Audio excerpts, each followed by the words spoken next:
Assalamualaikum warahmatullahi wabarakatuh. Selamat pagi, Bapak Ibu Dewan Direksi yang saya hormati. Saya Nirwana Loso, Direktur Pengembangan Bisnis dari PT Morning Group. Hari ini saya akan menyampaikan rekomendasi strategis mengenai kebijakan dividen di tengah kondisi keuangan perusahaan yang sedang kuat, namun juga dihadapkan pada peluang ekspansi yang besar. Inti dari presentasi saya adalah menjawab pertanyaan yang krusial. Apakah kita bagikan laba sebagai dividen, tahan untuk ekspansi, atau ambil jalan tengah?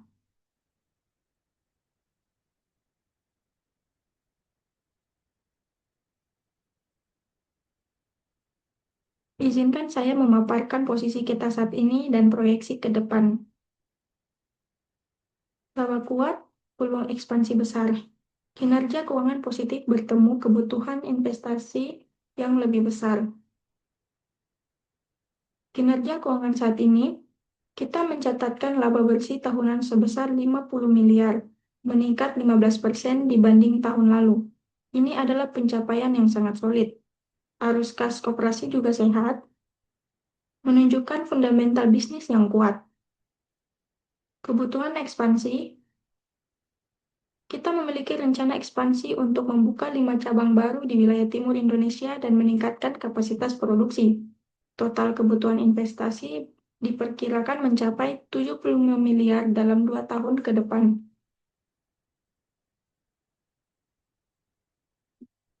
Trade-off utama, laba kuat belum cukup untuk membiayai seluruh ekspansi. Keputusan dividen harus menjaga likuiditas sekaligus mempertahankan kepercayaan investor. Dividen dibagikan atau ditahan. Tiga pilihan menghasilkan konsekuensi berbeda bagi investor dan pertumbuhan. 100% dividen, keuntungannya investor menerima return tinggi, resikonya dana ekspansi berkurang, utang atau saham baru berpotensi meningkat. 100% laba ditahan, keuntungannya ekspansi lebih mudah dibiayai. Risikonya investor kehilangan dividen, persepsi pasar berisiko negatif. Hybrid rekomendasi. Keuntungan dividen tetap ada dan ekspansi berjalan. Risikonya menjaga keseimbangan return sekarang dan pertumbuhan masa depan. Bukan memilih antara investor atau pertumbuhan, tetapi menciptakan keseimbangan. Analisis dan rekomendasi kebijakan. Berdasarkan analisis saya merekomendasi kebijakan dividen atau kombinasi dividen kombinasi atau hybrid. Alasannya,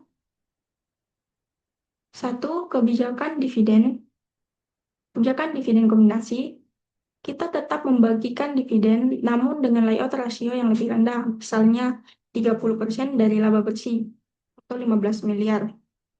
Sisanya 70% laba 70% laba atau 35 miliar ditahan untuk ekspansi. Ini adalah sinyal positif. Kita menunjukkan komitmen kepada pemegang saham, sekaligus menunjukkan keseriusan untuk tumbuh.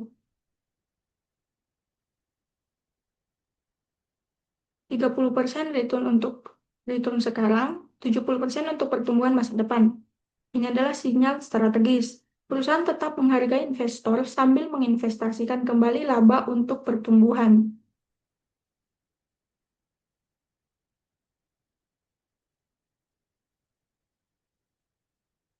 Bagaimana membiayai ekspansi 75 miliar? Strategi pendanaan ekspansi. Dari kebutuhan 75 miliar, kita tutup 35 miliar dari laba ditahan. Sisanya 40 miliar bisa dipenuhi dari kombinasi utang jangka panjang, yaitu 20 miliar, dan penerbitan saham terbatas, 20 miliar, untuk menjaga struktur modal tetap sehat. Dengan cara ini, kita tidak terlalu membebani neraca dan tetap menjaga fleksibilitas keuangan. Pendanaan yang seimbang, risiko terkendali, dan fleksibilitas keuangan tetap terjaga.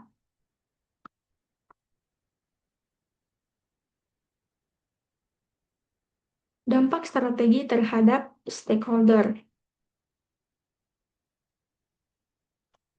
Bagi investor, tetap menerima dividen, peluang capital gain jangka panjang, prospek pertumbuhan lebih kuat, dan kepercayaan dijaga melalui transparansi.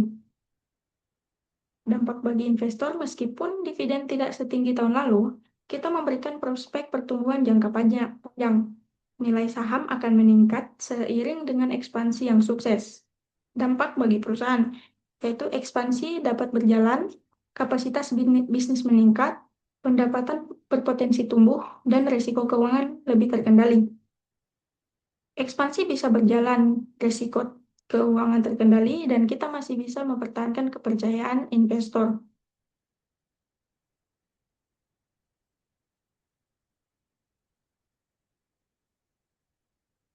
Membangun kepercayaan melalui komunikasi.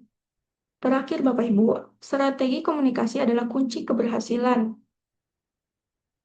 Saya mengusulkan 3 langkah komunikasi. Yang pertama, rapat analis dan investor. Jelaskan bahwa laba yang ditahan adalah investasi untuk pertumbuhan. Panggil analis dan investor institusi untuk menjelaskan alasan strategis di balik kebijakan ini. Tekankan bahwa Tekankan bahwa ini bukan pengurangan dividen, melainkan investasi ulang untuk pertumbuhan yang lebih tinggi. Yang kedua, surat pemegang saham. Sampaikan visi jangka panjang dan alasan penggunaan laba. Kirimkan surat dari CEO yang menjelaskan visi jangka panjang perusahaan, kinerja keuangan, dan bagaimana kebijakan dividen ini adalah bagian dari rencana besar untuk menciptakan nilai. Yang ketiga, transparansi proyeksi. Publikasikan proyeksi pendapatan, laba, dan pertumbuhan pasca ekspansi. Publikasikan proyeksi pertumbuhan pendapatan dan laba pasca ekspansi untuk memberikan keyakinan kepada pasar bahwa keputusan ini akan membuahkan hasil. Keseimbangan antara return hari ini dan return masa depan adalah kunci keberlanjutan. 30% dividen menjaga kepercayaan, 70% laba ditahan untuk mendukung ekspansi, dan hybrid financing menjaga modal sehat.